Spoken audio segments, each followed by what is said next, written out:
Bismillahirrahmanirrahim. Assalamualaikum warahmatullahi wabarakatuh. Alhamdulillahi wahdahu wassalatu wassalamu ala man la nabiyya ba'dah.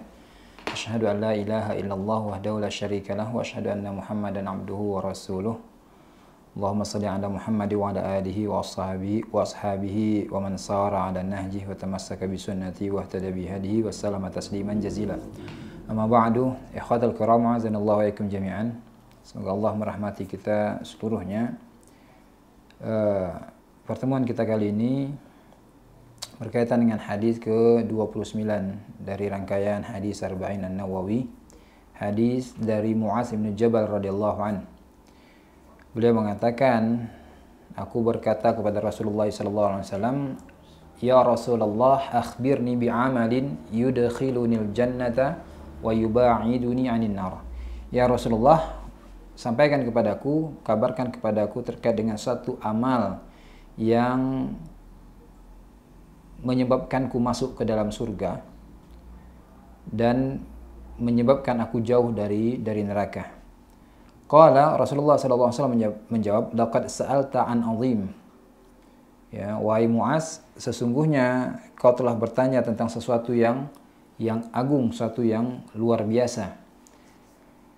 Wa innahu layasirun ala man yassarahu Allahu alaihi. Akan tetapi dia akan dipermudahkan bagi orang yang dimudahkan oleh Allah tabaraka wa taala. Dan Rasulullah SAW melanjutkan, ya, ta'budullah la tusyriku bihi syai'an.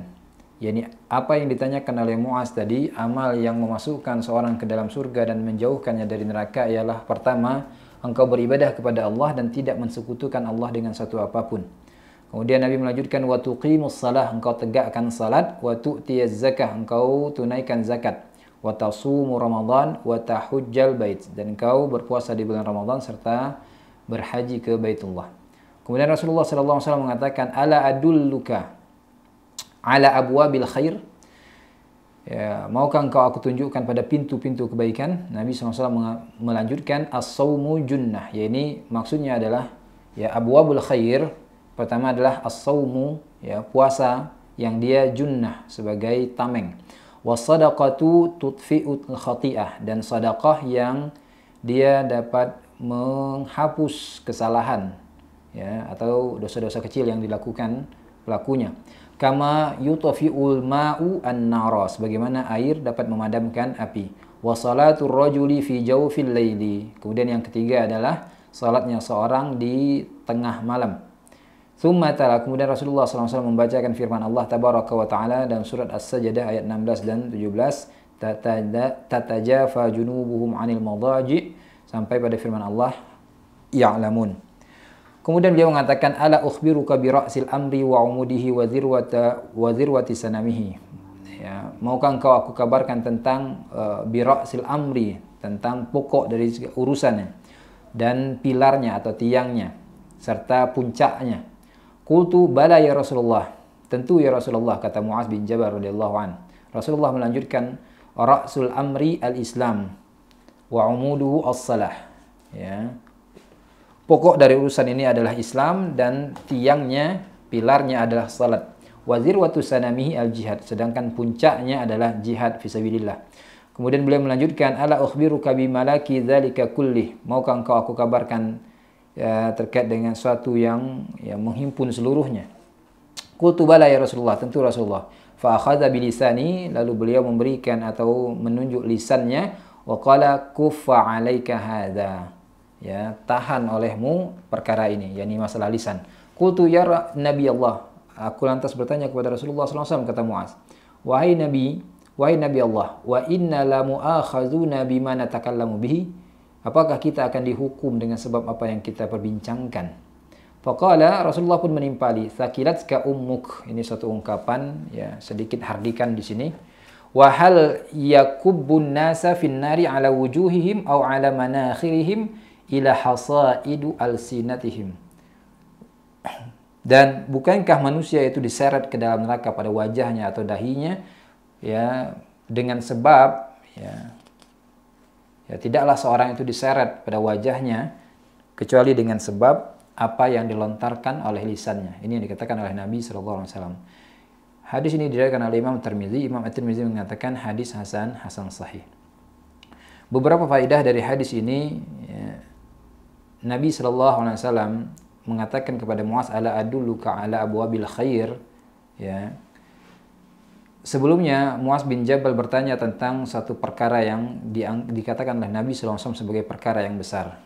Ya, ini perkara Muaz bertanya tentang satu amal yang dengan amal tersebut menjadikan dia masuk ke dalam surga dan jauh dari neraka. Dan Nabi Shallallahu Alaihi Wasallam menjawab, ya, ini perkara-perkara yang kalau kita ringkas, dia adalah faraid dari agama ini, kefarduan dari agama ini.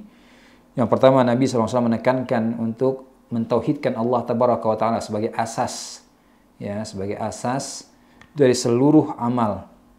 Mentauhidkan Allah Tabaraka wa Ta'ala dan tidak mensekutukan Allah dengan satu apapun. Menegakkan salat yang difardukan, menunaikan zakat, kemudian puasa di bulan Ramadan dan haji ke Baitullah. Kemudian Nabi SAW tidak mencukupi dengan menjawab apa yang ditanyakan oleh Muaz ini saja, tetapi Nabi Shallallahu Alaihi Wasallam menambahkan dengan ungkapannya, ala adulluka ala abwabil khair. Nabi Shallallahu Alaihi Wasallam setelah menjawab perkara-perkara yang menjadi pokok di dalam agama ini, yang dengannya harus ditegakkan, yang perkara tadi harus ditegakkan oleh setiap muslim, harus ditunaikan oleh setiap muslim, yang dengan menunaikan perkara ini mereka mendapatkan jaminan dari syari' ya, untuk dimasukkan ke dalam surga dan diselamatkan dari neraka. Lalu Nabi SAW menunjukkan atau memberikan irsyad, petunjuk, pengarahan kepada Muaz kepada perkara-perkara atau pintu-pintu kebaikan dari yang sifatnya nafilah. Ya. Karena sebagaimana yang telah berlalu, ya, sebaik-baiknya wali-wali Allah adalah mereka yang muqarrabun, yakni mereka yang setelah menunaikan kewajiban-kewajiban mereka mendekatkan diri kepada Allah dengan perkara-perkara yang nawafil. Maka di sini Nabi SAW mengarahkan Muaz kepada hal yang paling utama, ya, dari perkara ini. Ya, ini setelah Muaz memenuhi perkara-perkara yang sifatnya fardu tadi dari urusan agama, Nabi SAW mengirsyad, mengarahkan Muaz untuk juga menunaikan perkara-perkara yang menjadi mukammilah, penyempurna dari hal ini, sehingga Muaz sampai pada derajat muqarrabun tadi. Ya, ini yang dikatakan oleh Nabi SAW, ala adulluka ala abwabil khair. Dan di antaranya Nabi SAW mengatakan as-saumu junnah. Maka saum di sini berbeda dengan saum yang disebutkan di awal tadi. Ya, di mana Nabi SAW ketika ditanya di awal, Nabi SAW mengatakan ta'budullah la tusyriku bihi syai'an dan seterusnya, dan beliau mengatakan wa tasumu Ramadan. Nah, saum pada ungkapan yang kedua ini maksudnya adalah saum nafilah. Dan ikhwatal kiram azanallahu wa ikum jami'an, ganjaran atau ganjaran yang dijanjikan oleh pembuat syariat terkait mereka yang dikatakan sebagai ahlus saum, di antaranya dalam hadis dikatakan mereka berikan satu pintu khusus untuk ke surga yang disebut dengan pintu Rayyan, Babur Rayyan. Maka sejatinya ini adalah mereka yang menunaikan atau mengerjakan, memperbanyak diri dengan mengerjakan saum-saum yang sifatnya nafilah, bukan semata-mata mereka yang hanya menunaikan puasa Ramadan. Karena sejatinya tidak ada keutamaan antara muslim yang satu dengan muslim yang lain dalam perkara yang fardu. Karena ini adalah settingan asal mereka yang seluruh mereka wajib menunaikan perkara tersebut, ya, dalam perkara yang fardu. Perbedaan kedudukan mereka antara satu dengan yang lainnya ketika mereka setelah menunaikan yang fardu ini, apakah mereka memperbanyak dengan yang nafilah atau tidak, dan mana yang paling baik dan paling banyak memperbanyak diri dengan mendekatkan diri pada Allah dengan perkara nafilah, tentu mereka yang paling utama di sisi Allah, dan mereka lah yang mendapatkan janji tambahan dari Allah Tabaraka wa Ta'ala. Nabi SAW bahkan di sini mengatakan as-saumu junnah, yakni tameng, ya, yang melindungi puasa. Dengan puasa tadi dapat menjadi semacam tameng bagi pelakunya yang membatasi atau menghalangi antara dirinya dengan kemaksiatan kepada Allah Tabaraka wa Ta'ala di dunia. Sebagaimana juga firman Allah Tabaraka wa Ta'ala, ya ayyuhalladzina amanu kutiba alaikumusiyam kama kutiba alal ladzina min qablikum la'allakum tattaqun. Sehingga, ya, puasa sejatinya adalah sarana, ya, di antara sarana yang sangat kuat untuk mencapai derajat hamba-hamba yang bertakwa, ya. Dan ketika puasa ini Mengapa puasa ini menjadi sarana yang paling kuat atau di antara sarana yang paling kuat untuk mencapai derajat ketakwaan tadi? Ya, karena Nabi SAW juga mensifati puasa ini sebagai junnah. Ketika seorang telah terlindungi dari kemaksiatannya, maka tentu dia relatif lebih dekat kepada ketakwaan. Kemudian Nabi SAW mengatakan, wasadaqatu tutfi'ul khati'ah kama yutfi'ul ma'un nara. Ya, sedekah dia memadamkan kesalahan, ya, menghapus kesalahan sebagaimana air memadamkan api. Ya. Dan demikian juga salatnya seorang hamba di tengah malam. Artinya maksudnya wasalatul rajuli fi jawfil lail. Ya, ini maksudnya adalah salat seorang hamba di tengah malam di saat manusia kebanyakan tertidur. Ini pun ya, di antara sebab diampuninya kesalahan-kesalahan yang dilakukan hamba tersebut. Maka ikhwatal kiram azanallahu wa ikum jami'an, sebagaimana juga yang telah berlalu dari beberapa hadis dari Arba'in ini, bahwasanya sunnah menunjukkan bahwasanya setiap ketaatan yang dilakukan hamba, ya, dia dapat menjadi kafarat bagi dosa-dosa yang dilakukan hamba tersebut. Bahkan ini juga yang ditunjukkan dalam beberapa hadis seperti diriwayatkan oleh Imam At-Tirmidzi dari hadis Bilal dari Nabi SAW. Nabi SAW mengatakan, alaikum bi qiyamil lail fa innahu da'bu salihin qablak wa inna qiyamal lail qurbatun ilallah. Ya. Semestinya lah bagi kalian untuk melazimi qiyamul lail karena dia da'bu salihin qablak. Ya, ini ciri orang-orang saleh, ya, kebiasaan orang saleh sebelum kalian. Dan salat malam atau qiyamul lail ini adalah qurbah, ya, ketaatan ibadah kepada Allah tabaraka wa taala. Wa minhatun 'anil ism, dia dapat menghapus dosa. Wa takfirus lisayyi'at, dan juga penggugur, ya, dosa-dosa tadi dan seterusnya dari hadis ini. Kemudian Nabi SAW mengatakan wa salatul rajuli min jawfil laili. Di sini Nabi SAW mengisyaratkan waktu salat yang paling utama. Tentunya setelah salat fardu. Ya, salat di sini bukanlah salat yang disebutkan di awal tadi. Ya, seluruh perkara ini, sedekah yang disebutkan di sini adalah sedekah yang bukan zakat yang diwajibkan sebagaimana telah disebutkan di awal oleh Nabi SAW, tetapi seluruhnya adalah perkara nafilah. Ya, sedekah di sini adalah sedekah nafilah, salat di sini adalah salat nafilah, dan waktu yang paling utama diisyaratkan oleh Nabi di sini adalah jawfil lail, di kegelapan malam.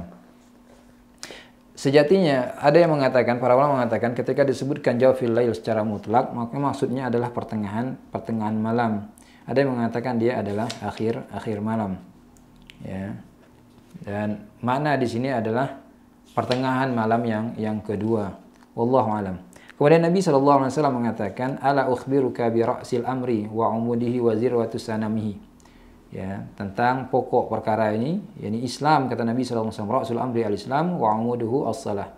Ya, tiangnya adalah salat.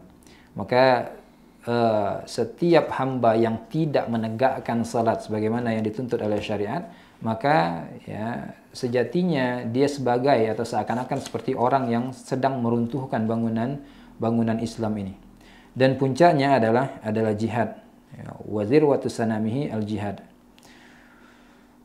Dan jihad di sini adalah, ya, di antara puncak dari ketaatan kepada Allah tabaraka wa taala.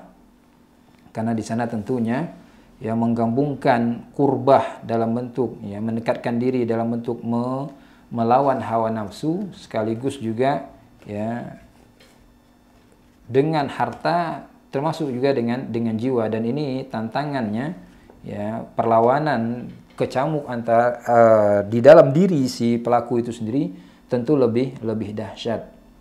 Ya, sehingga Nabi SAW mengatakan salat ini adalah, ya, puncak dari urusan agama ini. Dan ini juga menunjukkan bahwasanya, ya, jihad fisabilillah, dia adalah amal yang paling utama untuk dilakukan seorang hamba setelah dia melakukan perkara-perkara yang fardu. Dan sunnah juga menunjukkan hal tersebut, di mana, ya, Nabi mengabarkan bahwasanya amal yang paling utama yang dilakukan seorang hamba adalah seorang yang keluar berjihad fisabilillah yang tidak kembali sedikit pun darinya. Kemudian Nabi SAW mengatakan, ala ukhbiruka bimilaki dzalika kullih. Ini menunjukkan, kemudian Nabi mengatakan, kufa 'alaika hadza. Ini menunjukkan bahwasanya menahan lisan, ya, memperhatikan apa yang keluar dari lisan, dan bersikap menahan diri dari berbicara terkait perkara-perkara yang ya mungkin dapat memudaratkan baik pelakunya apalagi orang-orang di sekitarnya. Ini adalah pokok dari kebaikan seluruhnya. Ya, ini adalah pokok dari kebaikan seluruhnya. Dan sikap kebalikannya, ya ini tidak memperhatikan apa yang dikeluarkan oleh lisan, ini adalah sebab dari ya kerusakan seluruhnya. Ya, dan jatuhnya atau banyaknya jatuh seorang dalam perkara yang diharamkan oleh Allah Tabaraka wa Taala sampai pada derajat membinasakan dirinya di hadapan Allah Tabaraka wa Taala, ini dengan sebab lisan-lisan mereka yang tidak dijaga dengan baik. Maka ikhwatal kiram azanallahu waikum jami'an, sejatinya menjaga lisan ini adalah perkara yang mudah. Karena kita tidak perlu memikirkan perkara apapun yang mungkin untuk dilontarkan dengan lisan kita, tetapi ya dengan ya hawa nafsu yang diperturutkan, waswasah dari syaitan, ya apalagi dengan zaman belakangan ini, ternyata menjaga lisan ini adalah perkara yang paling sulit.